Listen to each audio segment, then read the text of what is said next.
আমরা বোধহয় রাজপথের পর্ব শেষ করেছি। এখন দেশের মানুষের হাতে তাদের মালিকানা ফিরিয়ে দেওয়ার সময় আসছে এবং আমাদের প্রত্যেকটি দলের বিভিন্ন চিন্তা থাকবে, প্রত্যেকটি দলের নিজস্ব দর্শন থাকবে, ভাবনা থাকবে, ভবিষ্যৎ নিয়ে চিন্তা থাকবে।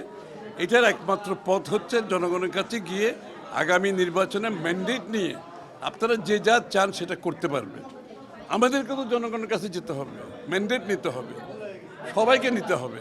সুতরাং জনগণের কাছে না গিয়ে আমরা যে এখানে আবার আগের মতো ওই মানে গণতন্ত্র যদি বলতে বোঝায়, সেটা হচ্ছে গণতন্ত্রের সমর্থন নিয়ে আপনাকে পরিবর্তন করতে হবে।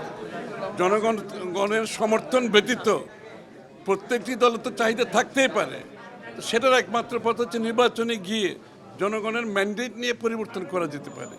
এর বাইরে কিছু করতে গেলে সেটা গণতন্ত্রকে বাধাগ্রস্ত করবে।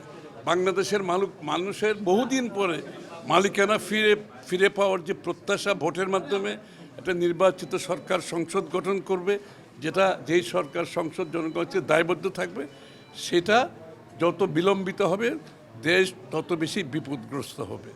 আমি বলছি একটা কথা বারবার, যে সমস্ত আন্দোলনের পরে, বিপ্লবের পরে যেই সমস্ত দেশ যত তাড়াতাড়ি নির্বাচিত সরকারের মাধ্যমে গণতান্ত্রিক প্রক্রিয়ায় ফিরে যেতে পেরেছে, সেই দেশগুলো ভালো করছে।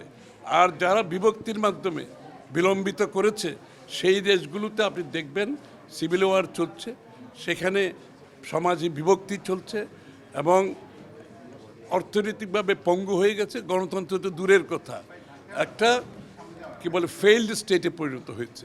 আমরা বাংলাদেশকে সেদিকে নিয়ে যেতে চাই না।